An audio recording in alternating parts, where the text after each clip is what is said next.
Ang taong walang Diyos, walang magagawa. Noong nilikha ng Diyos ang isda, inutusan niya ang dagat. Noong nilikha ng Diyos ang kahoy, inutusan niya ang lupa.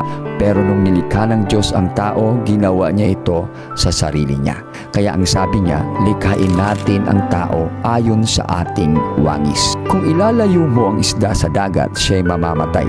Kung bubunutin mo ang kahoy sa lupa, mamamatay din. Sa parehas na sitwasyon, kung ang tao wala sa Diyos, mamamatay din. Ang Diyos ay ang natural na imahe natin sa ating buhay. Ginawa niya tayo para mabuhay sa Kanyang presensya. Dapat lagi tayong konektado sa Kanya. Dahil kung wala siya, wala din tayo. Lagi nating pakaisipin na pag ang tubig walang isda, mananatiling tubig. Pero pag ang isda walang tubig, wala itong pakinabang. Ang lupa walang puno, mananatiling lupa. Pero pag ang puno walang lupa, wala itong magagawa.